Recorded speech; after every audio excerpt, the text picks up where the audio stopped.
Hi everyone, Dr. Suneel, Dhand, internal medicine physician. Welcome to another video. The time that I was turned away after a long day of working in a hospital from a local restaurant when I was really hungry, but the restaurant would not let me in because I had not received the jab. Let me tell you this story. Now, I'm somebody who likes to view the world through a lens of optimism. I like to look forward. I don't think that looking back is helpful most of the time. Nevertheless, it is important to remember the stories of the past because they are the only hope that humans won't descend to similar levels of stupidity and craziness again. So it is important, especially everybody here who saw the craziness of the last few years, keeps on telling stories to remind ourselves, to remind other people of just how crazy the pandemic response was. And I want to share with you this particular story that happened to me in New York after a long day of working in the hospital and seeing many patients with the virus. I was not allowed to dine in a restaurant near the hospital because I hadn't received the shot. Think about that. I had been treating patients all day. This was in 2021, but let's go back for a moment to 2020. Lots of you who watch me regularly know my own personal story, but it's worth recounting. I'm an acute care hospital medicine doctor. When I work in the hospital, I see patients who are admitted with acute medical conditions. And at the beginning of 2020, I was right at the front lines when the first patients with the virus started being admitted to the hospital. But the truth is that hospitals were seeing patients with the virus in January and February, maybe even December, but we didn't know about it. We were treating these viruses as typical viral pneumonias, discharging patients. We didn't have an awareness of it until the mainstream media, of course, made everybody aware that this virus was now among us in March of 2020. And right before that, I had come down with what I thought was a mild viral infection myself, respiratory tract infection. I've had worse cases of the flu before, but nevertheless, I got through this infection and I was suspicious that I may have had the actual pandemic virus. So I tested my antibodies shortly afterwards, and sure enough, they were sky high. I had natural immunity from infection. So March, April 2020, I was there at the front lines. I worked in a few different hospitals in the Northeast. I have multiple state licenses, and I started seeing patients with the virus, and we were treating them. I've talked before about treatment protocols and the fact that when we started using steroids, patients started to do a lot better, and they also started to do better when we were not ventilating them early on. So I worked throughout 2020, 2021. I was actually checking my own antibody levels out of curiosity, and they stayed sky high. And then, of course, the jab came out in December of 2020, and I knew that I didn't need to take it. I had natural immunity, and I also had reservations as well about mRNA technology. So my decision, my personal healthcare decision, which should be what healthcare and medicine is all about, was to not take the jab, and I stood by that. So in 2021, I heard that several hospitals in New York State were really struggling with staffing, and they were seeing these surges of patients being admitted with the virus. And I thought, okay, let me go to New York and work in these hospitals. So I signed up with one hospital in the spring of 2021 in New York City. And over the next few months, I would go to New York and work in this hospital.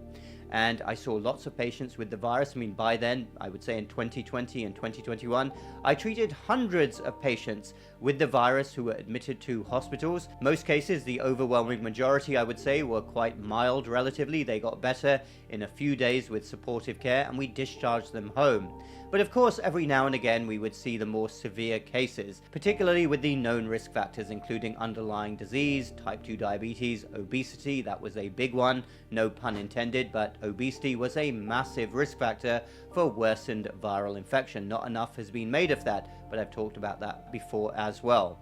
But anyway, let's get back to this particular hospital in New York where I worked for a few months. And then in the fall, I started to realize that they were going ahead with their mandates, and I knew that a fight with administration was on the cards, but I was not going to budge.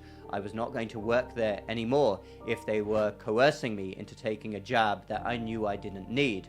So it came down to September, what ended up being my last day working in the hospital.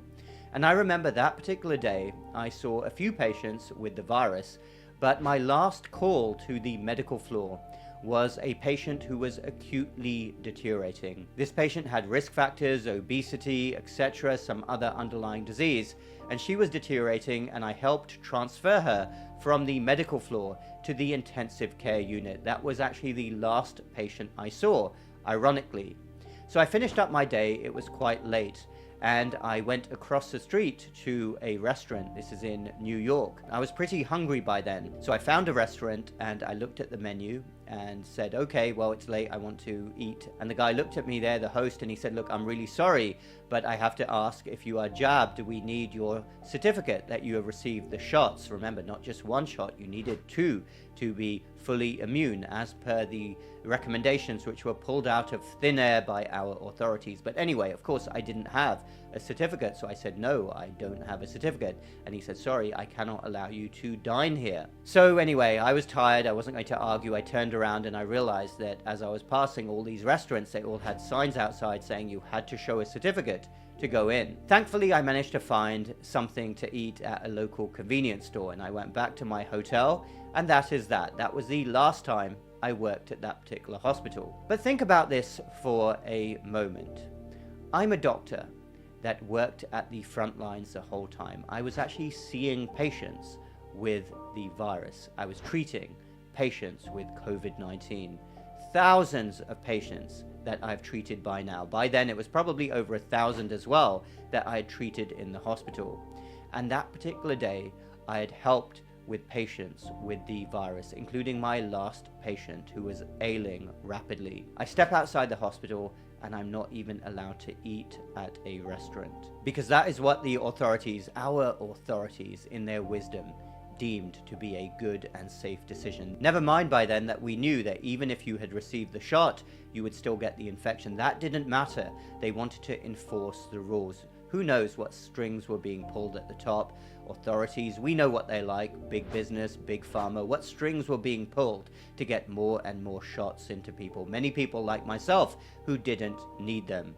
It was an utterly ridiculous situation, and it lasted for a few months. But this wasn't that long ago. This is only 3 years ago, and we like to think that we're a very advanced country. This happened in many Western countries. It happened in the United States, I believe it happened in Canada, other countries in Western Europe. Supposedly free and democratic countries introduced ridiculous, crazy, insane rules like this. And it really makes you wonder, which is why we have to keep on telling these stories, because it was only 3 years ago, what we as a human species are capable of when we perceive a threat. Whether or not that threat is real, we often respond with insanity. And it is very likely that in the future, something similar will happen again.